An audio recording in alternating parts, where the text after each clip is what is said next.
Eighth class जो history अभी पढ़े थे, पहला वीडियो जिसमें आपने देखा हो, तो अंग्रेज सरकार अमेरिका ने जो अपनी स्वतंत्रता की लड़ाई लड़ी और उसमें ब्रिटिश के लिए या इंग्लैंड के लिए उनके राज्य से वंचित हो गए। जो इन्वेस्टर था अमेरिका, वो उसने अपने खुद ये कह सकते हैं कि अपने लिए खुद एक सेकेंड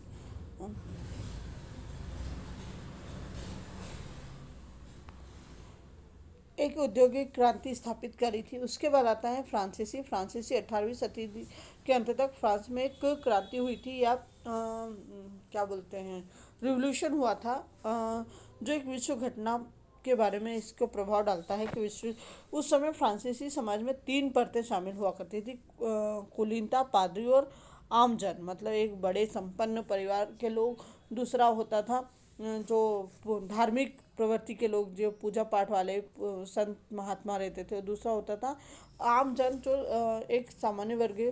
तो शाही परिवार के अलग धन व्यापारी और रईस, जो इनके हाथों में केंद्रित केंद्रित था।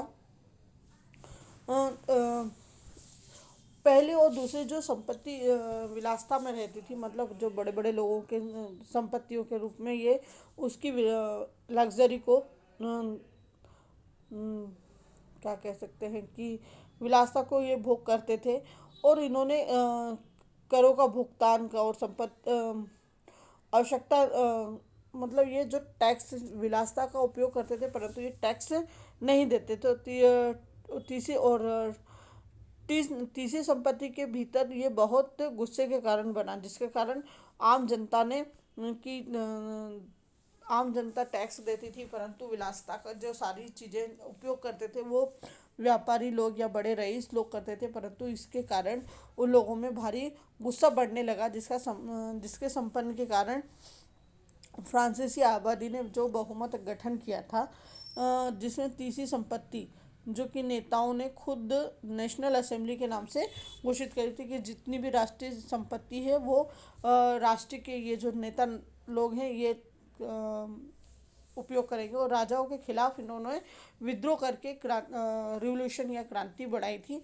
और ये बेस्टल में उन्होंने बहुत से नफरत के जो राज्य थे उनको जेल में बदल दिया था, और कैदियों को जो आमजन जो लोग थे कैदियों के रूप में, उन लोगों को इन्होंने जेल से मुक्त करा लिया था, जिसमें एक अधिनियम, जिसे क्रांति की शुरुआत के रूप में कहा जाता है, कि इन्होंने विद्रोह कर दिया था सन 1789 में। बड़े पैमाने पे इन्होंने विद्रोह कर दिया था।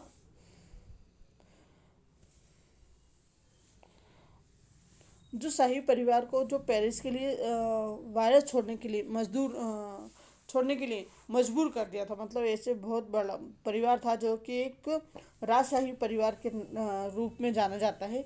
लेकिन वो फिर वो वापस फ्रांस से चले जाने के बाद वापस वो लौटा नहीं, लेकिन जून 1991 में उस परिवार को जो विद्रोह जिस परिवार के कारण विद्रोह था उनको वापस पकड़ लिया और उन्हें हिरासत में ले लिया। और चौदहवीं ये कह सकते हैं कि लुई 14 लुई 14 बाद में निष्कासित किए गए, बाहर निकाल दिया। इस प्रकार फ्रांसीसी में राजतंत्र का युग समाप्त हो गया था। और 1792 में जो विधानसभा से पेरिस क्यूफन में स्थानांतरित कर दिया गया था, जो बाद में काफ़ी चला था। उस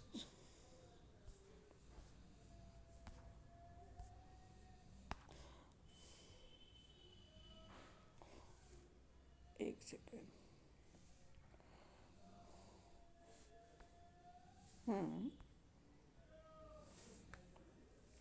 जिसको खंड नाम दिया गया था, रिप्रेजेंटेटिव इलेक्ट्रिक फॉर्म, जिसमें 48 पड़ोसी जिलों को चुने गए थे, जिनका प्रतिनिधित्व बना गया था। पहले फ्रांसीसी गणराज्य के लिए रास्ता बंद कर दिया, फिर राष्ट्रवाद, और उसको राष्ट्रवाद का नाम दिया। फिर भूवैज्ञानिक, मतलब जो जमीन के वैज्ञानिक है, उनका उदय हुआ और क्रांतियों के रूप में सफलता के बाद एक नई धारणा बन गई कि ये लोगों एक साथ साझा करने के लिए कि सभी लोग एक समान रहा जाए।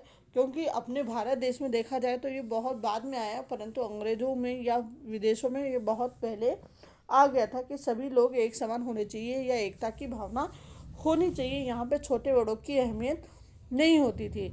यहाँ लोग एक साथ साथ में रहने के लिए बाध्य करते थे एक दूसरे को और एकता की भावना पैदा करते थे। ये राष्ट्रवाद की भावना देश को विभाजित करने के लिए या खुद को एकजुट करना शुरू कर दिया था, ताकि दूसरे राज्य या दूसरे देश उन पर विद्रोह करके बंटवारा या उनको विभाजित नहीं कर सकती थी। और राजनीतिक दर्शन से ये देखा जाए तो ये कि नई तरह के प्रवृत्ति हुई थी, जिसका परिणाम काफ़ी राष्ट्रीय स्तर पर आया था, जिसमें राज्यों का जन्म को परिभाषित करते या उसकी भौगोलिक सीमाओं के साथ साथ उसको अलग तरीके से जीने के लिए या एकत्रित करने के लिए शासित करते थे। और क्रांतिकारियों ने जैसे फाइटरों ने अमेरिका ने एकता के विचार को मजबूत किया और एक सामान्य और लंबे इतिहास वाले जो देश था, ये नागरिकों के रूप में एक साथ आए। यूरोप को एकजुट और स्वतंत्र बनाने के लिए पहला राज्य इंग्लैंड और फ्रांस थे, जहाँ पर एकजुटता का सबसे पहला क्रांति देखी गई थी। जर्मनी और इटली ने भी इसका अनुसरण किया और पक्ष 19वीं शताब्दी में यूरोप में इम्पेरियलाइजिंग का जन्म हुआ, औद्योगिक क्रांति का जन्म हुआ। तो इसके बाद 19वीं शताब्दी तक हम लोगों ने इस पक्ष को देखा। उसके बाद हम पढ़ते हैं ब्रिटिश ऑफ द इम्पेरियलाइजेशन, मतलब यूरोप में का जन्म कैसे हुआ औद्योगिक क्रांति का। तो इसकी पूर्ति के लिए हम लगातार कच्चे माल को पैदा करना और तैयार करना और नए नए बाज़ारों की खोज करने के लिए तो राष्ट्रीय भावना को एकत्र करके इसको बढ़ावा देने पे बल दिया। राष्ट्र के निर्माण में इसका समर्थन किया। इन राष्ट्रों ने क्रांतिकारियों के द्वारा ये पूरी औद्योगिक क्रांति की काया पलट कर दी थी। और जो गैर औद्योगिक देश थे उसमें इन्वेस्टरों को निमंत्रण देना शुरू किया कि भैया आप हमारे इसमें इन्वेस्ट करो तो आपको कुछ अधिकार दिए जाएंगे या उनका प्रॉफिट दिया जाएगा। तो ये जिसके कारण वो उद्योग धंधे संपन्न होने लगे और सस्ते कच्चे माल के उत्पादन के लिए नए बाजार के लिए भी उन्होंने एरिया या वो क्षेत्र जुटा लिया था, जहाँ पर उनको ये माल सप्लाई कर सकते थे। तो आज के लिए ये दोनों वीडियो काफ़ी हैं और अगली चैप्टर हिस्ट्री का चैप्टर फर्स्ट ही पढ़ेंगे हम। इस